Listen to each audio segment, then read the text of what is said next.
وی د جانان لوسه می غره کوتاره لوړې د جانان لوسه می غره کوتاره لوړې زون یې بیرته نه رسي مینه واه وی وطن که ډېر کشن شي د تور مړو زور دی تور مړونه سړی نه وي تر بره په اورز مرمۍ په ویرې واه وی د جانان لوسه می مخ تور شو جانان لوسه به مخ تور شو جناکای نه یم بنګړي به په کور ورکې شرنګوم واه ډېر ښه سره وه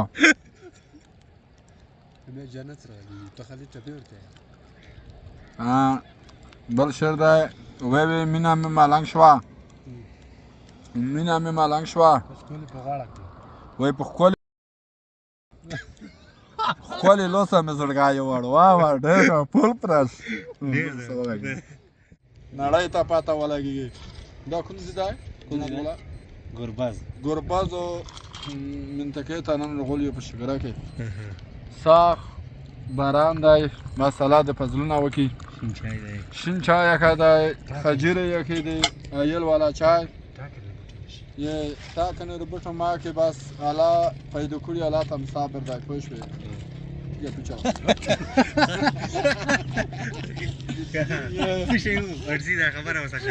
دا خبره دا وه بود خلطه و یوړه برادی خلطه ته اوري منډه ورسه وکړه ورته پاړه پیره منډه ورسه وکړه پوه شوې ساعت تېر دی والا په خوست کې پوه شوې بس سبو بله به میدان ته لاړ شم ویلي میدان ته جده غانم سلام وچوم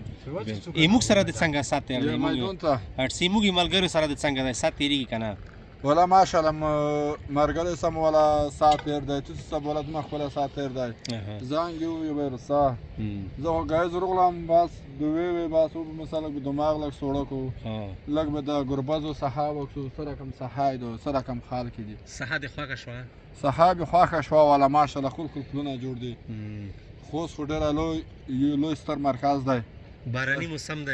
یه باراني موسم دی بس وطن شین کېږي هغه د شنه شنه خلک دل دي بالکل غره بوټ تک شنه دی اټسي چای به ورته نورسي جان کو بیا به وروسته خبرې کوو یې انشاءالله وروسته به خبره وکړو چکار مو ویو والا ډېر کلاګ والا چکار مو ویو بس پل پرش ښکته زاره ونې پوه شوې بالکل څه پیغام لرې جمیل همدرد ته